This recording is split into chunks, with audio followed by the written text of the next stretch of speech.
In this life, the straight path is difficult to stay on. And that's why we ask Allah to keep us on it every single time we read Surah Al-Fatiha, at least. And when you're walking it here, you have doors with shayateen calling you to them on each side of you all the way until you die. And you also have these sins that are like thorny bushes, and you have to hold yourself tight, seeking to avoid those sins. And the only thing that gets you through is that you are hearing the call of Allah ahead of you consistently, and you're moving towards it. The Sirat in this life has the paradise of certainty ahead, Jannatul Yaqeen, the paradise of certainty. And the hooks of sin and doubt are on its sides. The Sirat in the next life has the paradise ahead, and the hooks of punishment are on all sides.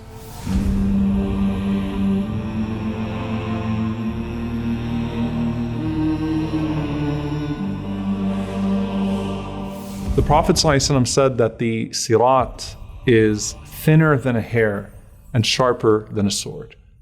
And Abu Hurairah radiallahu ta'ala anhu narrated that the Prophet ﷺ said that I will be the first to cross the Sirat, this bridge over the fire.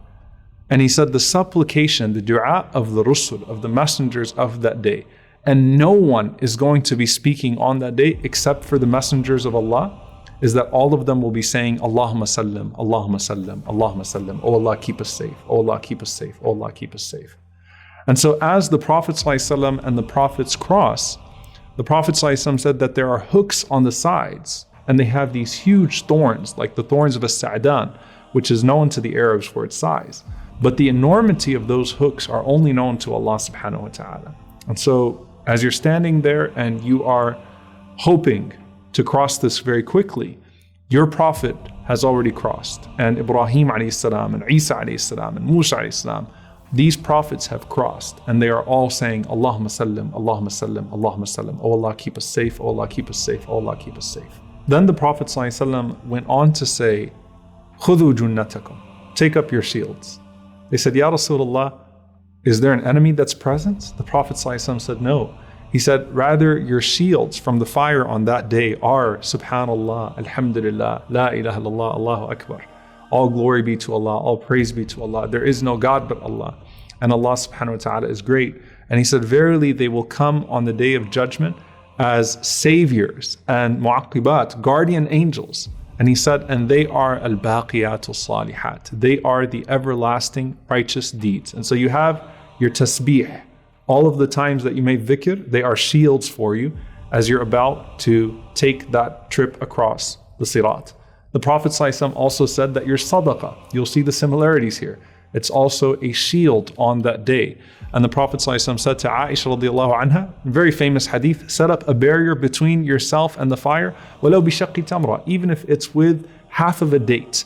Now there are other things that the Prophet ﷺ mentions to us that are going to guard us. So essentially, you want to be guarded from the punishment of the fire, and you want to be able to cross with great speed. So one of the ways that you guard yourself from the fire touching you as you're about to cross over the Sirat is guarding the honor of your brother or sister. The Prophet ﷺ said, if anyone guards a believer from a hypocrite, Allah will send an angel, and that angel will stretch out and extend and will guard your flesh on the day of judgment from the fire. But look at what he said on the other hand. The Prophet ﷺ said, but if anyone attacks his brother or sister, saying something hoping to humiliate him, then Allah will restrain him over the Sirat, over Jahannam, until he is acquitted of everything that he said. So subhanAllah, we see once again how Allah subhanahu wa ta'ala is defending the honor of the believers. Now remember, we said that the opposite of the punishment of harming is the reward of helping. So in this station as well, the Prophet ﷺ says something very beautiful.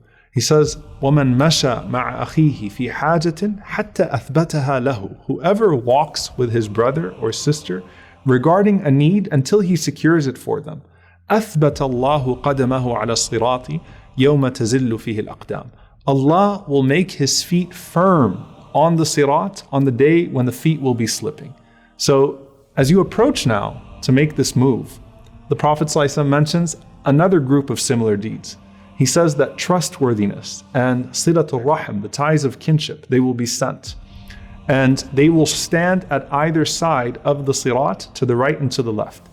And they're going to protect you as you start to make your way across. And he said, the first of you is going to cross like lightning. And one of the Sahaba, he said, may my mother and father be sacrificed for you, Ya Rasulullah. What does it mean to cross like lightning? And the Prophet ﷺ said, have you not seen lightning, how it comes and goes back in the blink of an eye? So some people will cross the Sirat like a blink of an eye. May Allah make us amongst them. Allahumma ameen. Then he said, sallallahu alayhi wa sallam, that some people will cross like the wind. And he said some people will fly like birds. They'll cross it like birds. Some people like fast horses. And there will be some people that will be crawling on that day. And so the speed at which people cross is according to what? Once again, بِقَدْرِ أَعْمَالِهِمْ, in accordance with their deeds. And the Prophet ﷺ tells us that all along, he's standing on the Sirat saying, Allahumma sallam, Allahumma sallam. Oh Allah, save us. Oh Allah, save us. And he said, sallallahu alayhi wasallam, that people's deeds will be failing in strength. And so you'll have a person that's holding on to whatever he has. But as he's running out of deeds, he's crawling. And at the edges of the Sirat, you have those hooks. And they catch those who Allah subhanahu wa ta'ala has commanded to be caught. And he said, sallallahu alayhi wasallam, some of them will be scratched, but they'll still be saved. And some of them will be piled up.